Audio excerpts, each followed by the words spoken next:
करायचं म्हणून दुर्मुखलेल्या चेहऱ्याने जाऊन तिकडे हुतात्मा स्मारकाला मानवंदना करून आलेही असतील, आलेच असतील, नाही तर जातात कुठे.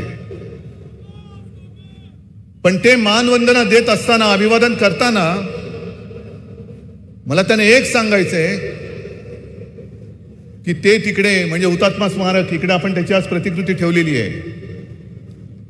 यांनी जर का त्यावेळेला मुंबईसाठी लढा दिला नसता, संघर्ष दिला नसता, तर आज गद्दारी करून का होईना पण तुम्ही महाराष्ट्राचे मुख्यमंत्री झाला नसता. तेव्हा ती जी काय एक भांडवलदारी वृत्ती होती, जिला वाटत होता मुंबई महाराष्ट्राला मिळता कामा नये, असते ही वृत्ती असते. ही वृत्ती जात पात धर्म भाषा ओळखत नाही, पण सगळं काही माझ्याकडेच पाहिजे, दुसरं कोणतेही माझ्याखेरीज दुसरं कोणी मोठा होताच कामा नये. आणि तो जो काही लढा सर्वसामान्यांनी दिला होता, गिरणी कामगार रस्त्यावरती उतरला होता, कामगार उतरला होता, मराठी माणूस रस्त्यावरती उतरला होता. मोरारजी देसाई नावाचा एक नरराक्षस तेव्हा बसला होता खुर्चीवरती. मुंबईत गोळीबार केला होता, गुजरातमध्ये गोळीबार केला होता, अनेक जण त्याच्यामध्ये मृत्युमुखी पडले. आणि पोलिसी अत्याचार एवढे होते, हे मुद्दामून तुम्हाला सांगितलं पाहिजे, कारण कशी मुंबई आपल्याला मिळाले हेच जर का आपण विसरलो तर आपल्या डोळ्यात देखत मुंबईचा हे लचका तोडायला मागे पुढे बघणार नाही. आणि त्यावेळेला तो संपूर्ण गिरणगाव पेटला होता. पोलीस एवढे मातले होते की तिकडचं लक्ष्मी कॉटेज आणि कृष्णनगर इथल्या इमारतींवरती अश्रुधुराचा मारा केला होता. इमारतीवरती अश्रुधुराच्या नळकांड्या घरात जात होत्या, फुटत होत्या, धूर पसरत होता.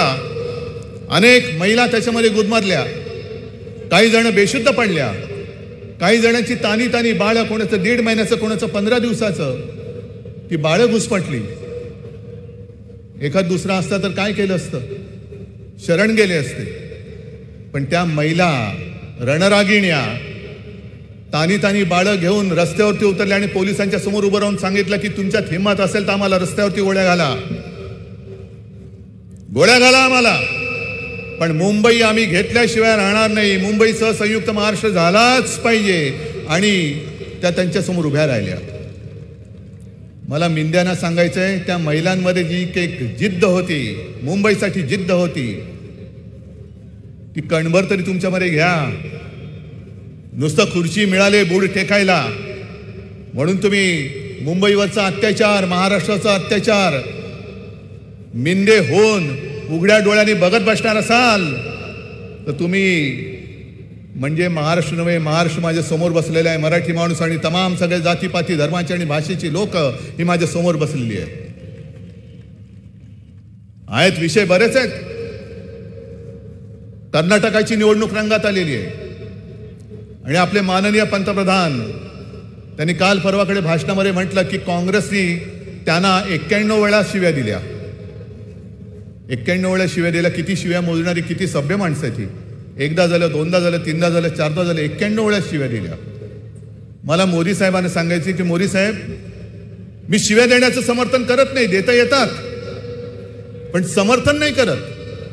पण तुम्हाला ज्या वेळेला असं वाटतं की काँग्रेस मला शिव्या देते, मग तुमची भोकं पडलेली तीनपाट मला, आदित्यला, माझ्या कुटुंबियांना जे रोज बोलतायत त्याच्याबद्दल तुमचं तोंड का गप्प बसलात तुम्ही?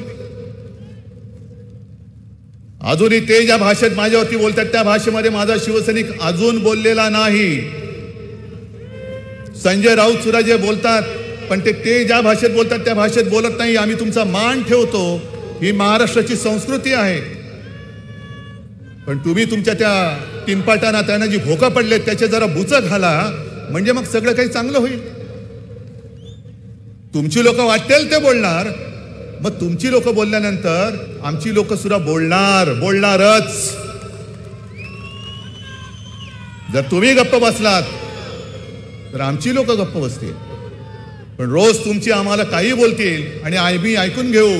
नाही, आम्हाला नुसती कानाला भोकं नाही आहेत की नुसतं तुम्ही बोलाल ते ऐकण्यासाठी कानाला देवाने भोकं नाही दिले, तोंड सुद्धा दिलेलं आहे.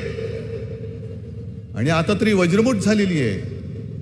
या वज्रमुठीचा हिसका गेल्या काही दिवसात आपण पाहिलेला आहात. विधान परिषदा असतील, काल परवाच्या सगळ्या मार्केटच्या निवडणुका असतील, कसब्याची निवडणूक असेल, जिथे जिथे अगदी अंधेरीची निवडणूक असेल, या सगळ्या निवडणुकांमध्ये आपण सगळ्यांनी मिळून त्यांना चारी मुंडे चित केलेले आहे. ही वज्रमुठ आहे. आणि आता जो एक महाराष्ट्रामध्ये विषय भडकलेला आहे, बारसूबद्दल मी नक्की बोलणार आहे. आणि बारसूमध्ये बोलताना मी नुसतं इकडेच नाही बोलणार आहे, तर मी येत्या 6 तारखेला बारसूमध्ये जाऊन बारसूतल्या लोकांना भेटून बोलणार आहे. कसं काय तुम्ही मला अडवू शकता? काय बारसूमध्ये? तो काय पाक व्याप्त काश्मीर नाहीये किंवा आणखीन कुठेतरी बांगलादेश नाहीये. माझ्या महाराष्ट्रामधला तो रत्नागिरी मधला माझा भाग आहे आणि मी तिकडे जाणार. मी 6 तारखेला पहिल्या प्रथम बारसूला जाणार आणि त्याच्यानंतर संध्याकाळी महाडच्या सभेला जाणार. बारसूमध्ये सुद्धा माझ्या नावाने पत्र दाखवत आहेत, उद्धव ठाकरेंनीच ही जागा सुचवली. हो, सुचवली होती, आपल्या सरकारने सुचवली होती. पण त्या पत्रामध्ये असं कुठे लिहिलंय का की पोलिसांना घुसवा, लाठ्या चालवा, अश्रुधूर सोडा, वेळ प्रसंगी गोळ्या चालवा, पण रिफायनरी करा, असं माझ्या पत्रात लिहिलंय? पण माझं पत्र तिकडे जर का तुम्ही नाचवत असाल, बरं हो, आज आपण तिघही एकत्र आहोत, काँग्रेस आहे, राष्ट्रवादी आहे. जेव्हा आपलं सरकार होतं महाविकास आघाडीचं सरकार, तेव्हा हे बोंब काय मारत होते की हे म्हणजे मी पवार साहेबांच्या अंमलाखाली गेलो, राष्ट्रवादी दादागिरी करते. पण आज उदय सामंत जाऊन पवार साहेबांना भेटून आलेले आहेत. मग तुम्ही गेलात तर चालतं, तुम्ही कराल ते, वाटेल ते, पण उद्धव ठाकरेने करायचं नाही. शिवसेना प्रमुख आणि शिवसेनेची स्थापना तेव्हा तुमचा कुठे थांगपत्ता सुद्धा नव्हता. हे आज जे सगळे शेफारलेली लोक आहेत आणि मला बाळासाहेब शिकवत आहेत, त्यांना मला सांगायचंय, अनेक जणांनी तुम्ही बाळासाहेबांना कधी तुम्ही भेटलाही नव्हता, पण स्वतः शरद पवार साहेबांकडे गेले. काय करू, काय करू, काय करू? मग का सल्ला घ्यायला जाता तुम्ही?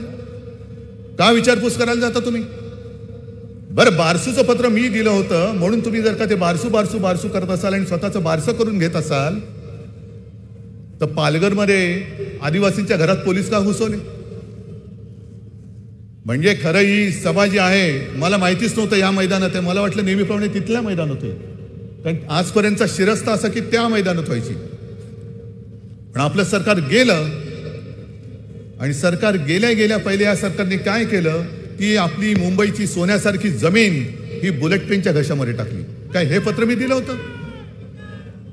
मला माहित नाही किती खोके घेतले असतील त्याच्यामध्ये. पण मुंबईची बीकेसीची जागा जिथे आपण कोरोना सेंटर उभारलं होतं, अनेक हजारो लाखो रुग्णांना तिकडे आपण उपचार केले होते, सरकार बदलल्याबरोबर पहिलं काम कोणतं केलं असेल तर ती सोन्याची जागा, सोन्यासारखी जागा ही बुलेट ट्रेनच्या घशात घातली.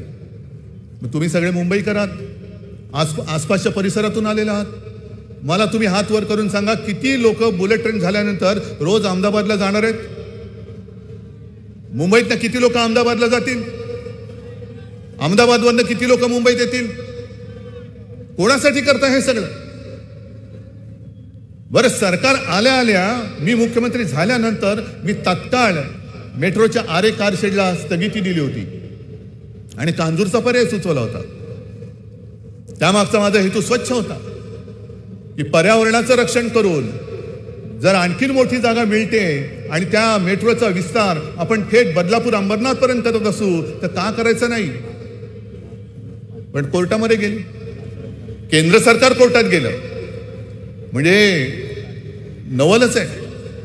केंद्र आणि राज्य सरकार हे आपल्या जनतेच्या सेवेसाठी बांधील असतात. आम्ही तिकडे मेट्रो करतोय म्हटल्यानंतर केंद्र सरकार कोर्टामध्ये गेलं आणि अडवून ठेवलं.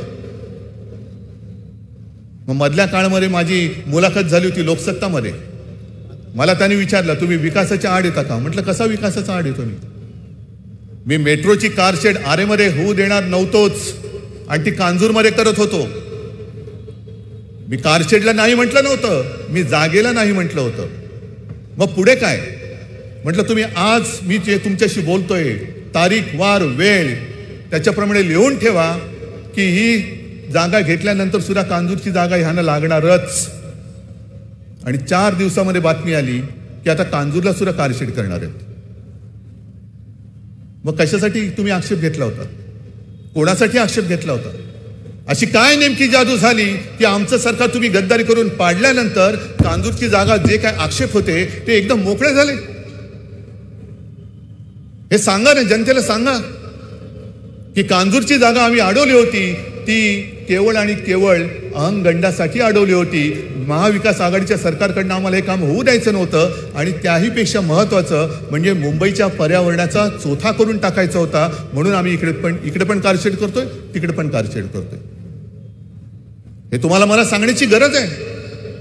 कारण आतापर्यंत बहुतेक सगळ्यांनी याचा उल्लेख जो केला की मुंबईमधून एक एक उद्योग बाहेर नेत आहेत, महाराष्ट्रामधून उद्योग बाहेर नेत आहेत, मोठमोठी कार्यालय मुंबईच्या बाहेर नेत आहेत.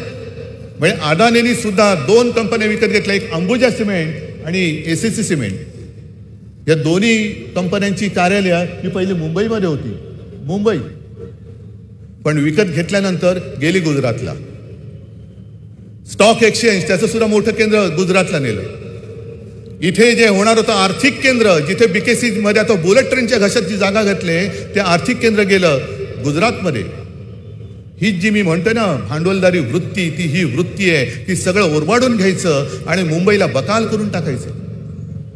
मुंबई तर तोडू शकत नाही. कारण त्याच वेळेला शिवसेना प्रमुखांनी जो इशारा दिला तो आज सुद्धा आम्ही देतोय की जो कोणी महाराष्ट्रापासून मुंबई तोडेल, तो कोणी जरी असला तरी त्याचे तुकडे केल्याशिवाय आम्ही राहणार नाही. हा आमचा जाहीर इशारा आहे. पण मुंबई तोडता येत नाही म्हणून मुंबईला मारून टाकायची, मुंबईची हत्या करायची, हे यांच्या भांडवलदारी वृत्तीचे मनसुबे आहेत. सगळे उद्योगधंदे मुंबईच्या बाहेर न्यायचं का? तर देशामध्ये सर्वात जास्त महसूल देणारं जर कोणतं शहर असेल तर ती आपली माय मराठीची मुंबई आहे. ही मुंबई आहे आपली. पण मुंबईवरनं सगळ्यात जास्त महसूल येतोय म्हणून ती महसूल जिथून येतोय ती पहिली जी काय धागेदोरे आहेत ते कापून टाकायचे, मुंबईचं महत्व मारायचं. जीएसटी हा म्हणजे मुंबईचं जे थेट उत्पन्न होतं ते काढून टाकलं, मुंबईमध्ये येणारा उत्पन्नाचा स्रोत तो मारून टाकला. आणि आता मुंबईच्या ठेवींवरती सुद्धा डोळा. म्हणजे शिवाजी महाराजांनी सुरत लुटली होती, ती इंग्रजांची वखार लुटली होती, इंग्रजांच्या वखारी स्वराज्यासाठी लुटली होती. पण त्याहीपेक्षा भयानक मोठी लूट, मुंबईची लूट, महाराष्ट्राची लूट, ही भांडवलदारी वृत्तीचं सरकार ही वृत्ती ही आपली लूट करते.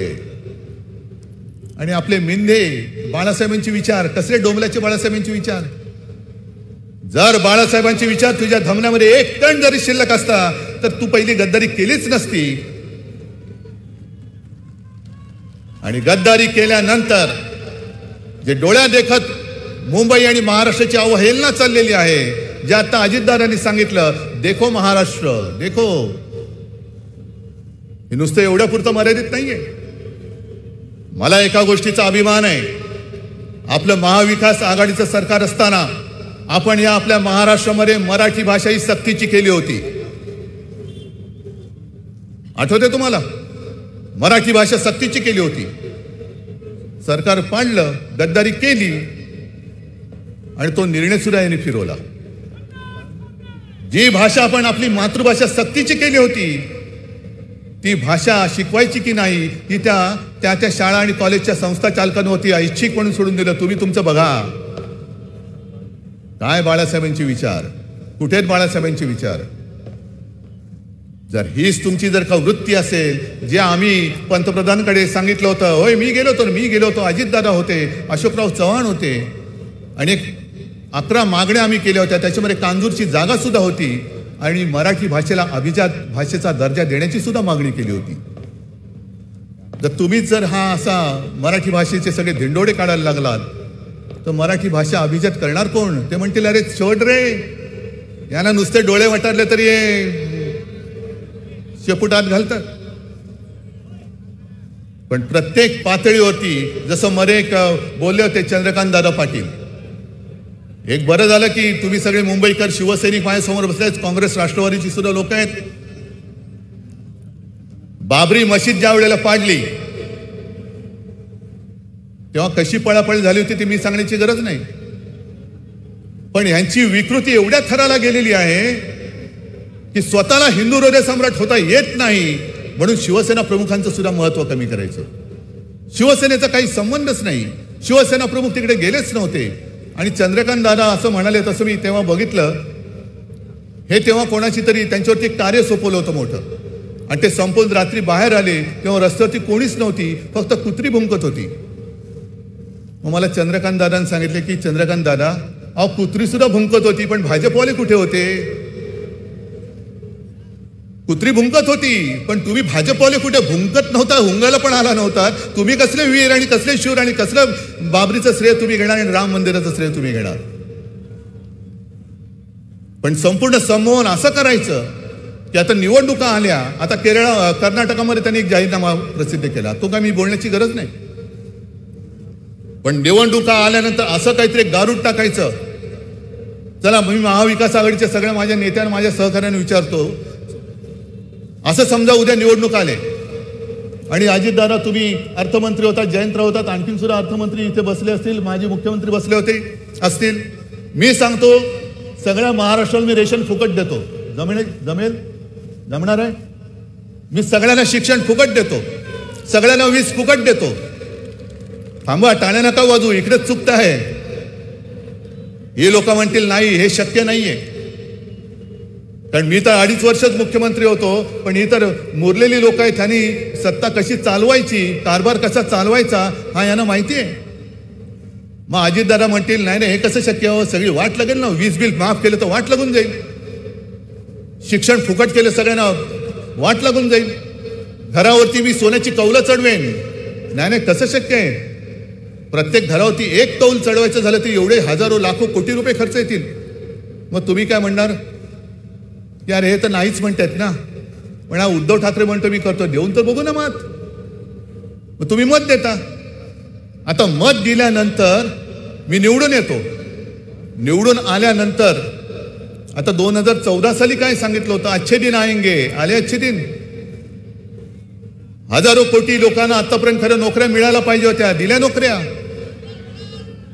पण मी सत्तेवरती बसलो, खुर्चीवरती बसल्यानंतर मग जातीय दंगली पेटवायच्या, धार्मिक दंगली, धार्मिक तणाव निर्माण करायचे, तुमच्या अस्तित्वाचा प्रश्न निर्माण करायचा. का तुम्ही त्याच्यामध्ये एवढे वेगळे होता की अरे जाऊ दे रे, नोकरी बिकरी सोन्याची कौलं सोडून दे, आपलं घर आहे. आपण जर का मेलो तर घर काय करायचंय? मग लढायचं, रक्त सांडायचं, मग पुन्हा त्याच्यावरनं राजकारण करायचं. पुन्हा पुढच्या निवडणुका आल्या की पुन्हा काहीतरी ठोकायची थाप, पुन्हा निवडून यायचं. ह्याच्यामध्ये तुम्हाला कळत नाहीये त्यांची सगळी धन होते आणि आयुष्याची बर्बादी ही आपली म्हणजे आपल्या देशाची होते. वाटेल ती वचनं द्यायची. आज सुद्धा बारसूमध्ये रिफायनरीचा प्रश्न पेटल्यानंतर तिकडे गेल्यानंतर पुढे मी काय सांगायचं ते त्यांना सांगेनच. कारण जे आम्ही ठरवलं होतं की अंतिम मान्यता ही लोकांशी संवाद केल्यानंतर त्यांची मान्यता मिळाली तर आणि तरच होईल, नाहीतर होणार नाही. हे आपल्या सरकारचं धोरण होतं. पण आज तिकडे आंबा संपूर्ण पीक गेलेलं आहे. कारण अवकाळी पाऊस, गारपीट सगळीकडे संपूर्ण वाताहत. मुळामध्ये हे उलट्या पायाचं आणि उलट्या काळजाचं सरकार आहे.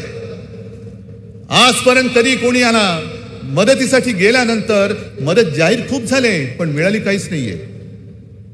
मग मी आज जाहीर सभेमध्ये मागणी करतोय की माझ्या कोकणातील आंबा उत्पादकांचं जे नुकसान झालेलं त्यांना एका झाडाप्रमाणे ही नुकसान भरपाई द्या, जी आमच्या महाविकास आघाडीच्या सरकारने दिली होती.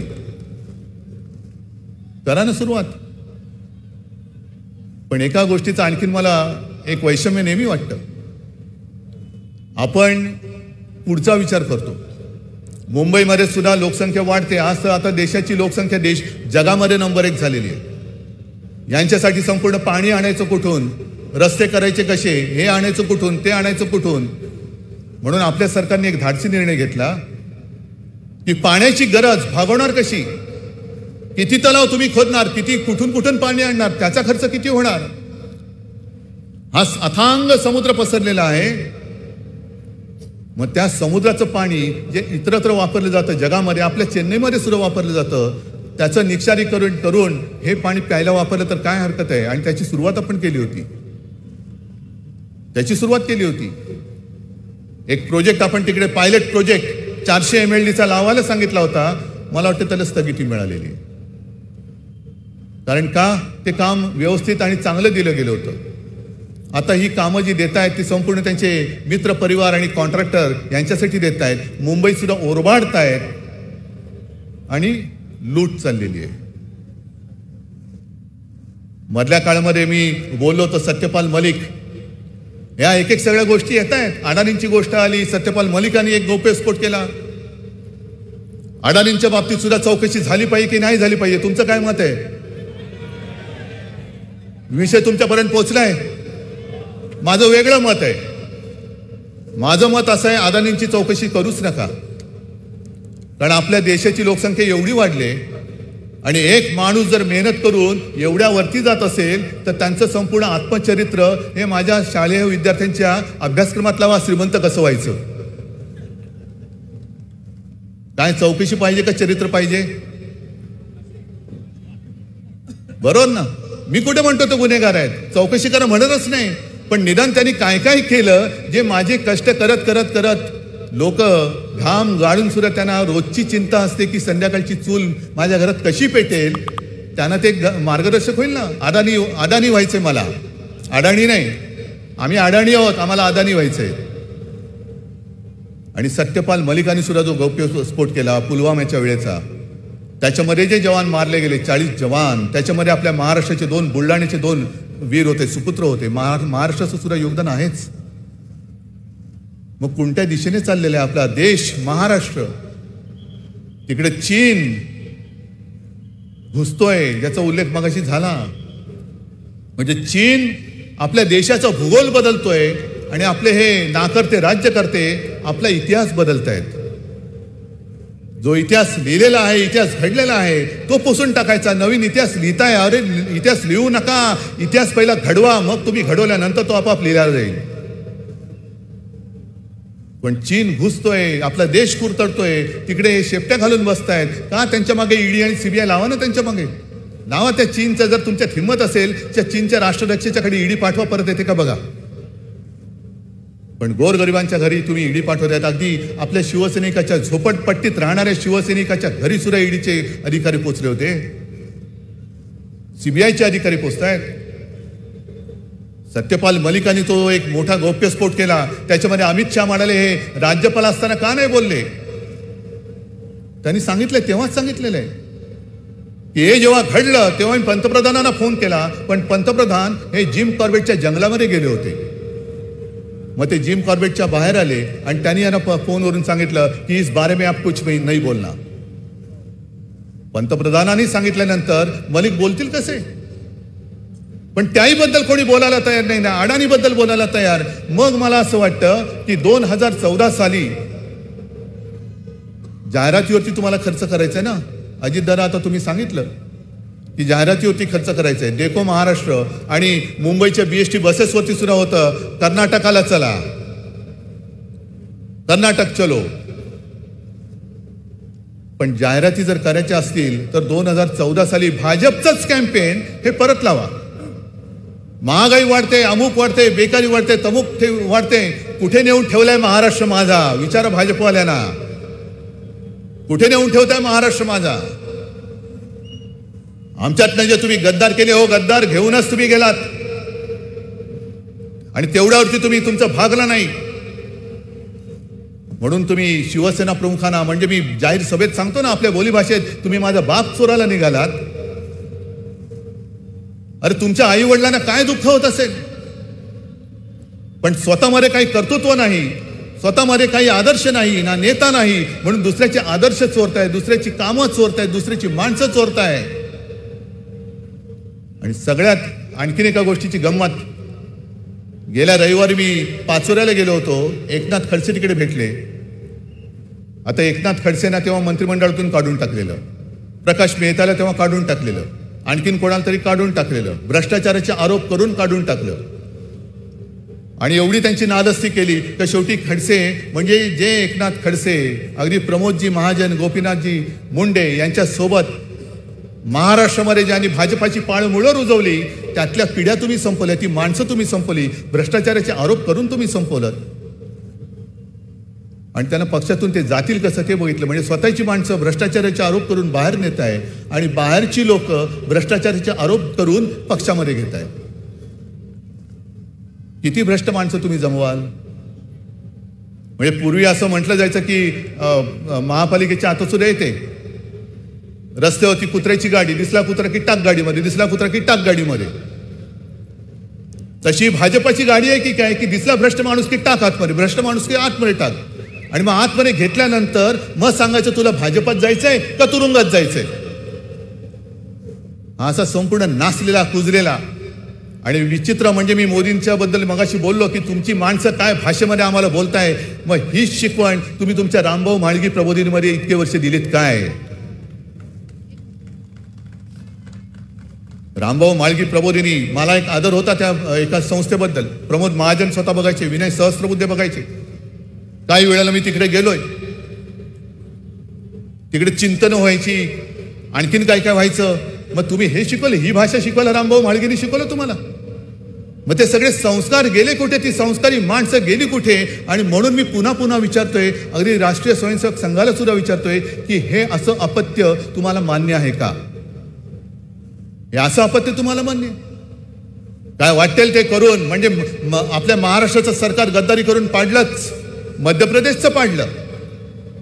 गेल्या आठवड्यात एक ज्येष्ठ पत्रकार माझ्याकडे आले होते मध्य प्रदेशचे. मला म्हणाले उद्धवजी मध्य प्रदेश में चुनाव होने दो, मध्य प्रदेश में भी हार जाएंगे. हे कोणाला पसंत पडलेलं नाही. अरे ठीक आहे ना, या सभामध्ये जसं आता काँग्रेस आणि राष्ट्रवादी आणि शिवसेना आपल्यामध्ये काय 30 वर्ष 25-30 वर्ष काय आरोपी झाली नव्हती. अगदी पवार साहेब आणि बाळासाहेबांची सुद्धा अगदी चांगले कलगीतुरा चालायचा, पण कधीही सूड वृत्ती त्याच्यामध्ये नव्हती. आणि मला स्वतःला आठवते की मनोहर जोशी मुख्यमंत्री होते, गोपीनाथजी मुंडे उपमुख्यमंत्री होते. मी स्वतः साक्षी आहे की मातोश्रीमध्ये दोघं जण समोर असताना शिवसेना प्रमुखांनी त्यांना सांगितलं होतं की पंत गोपीनाथ, पंत तुम्ही मुख्यमंत्री आहात, गोपीनाथ तू उपमुख्यमंत्री आहेस.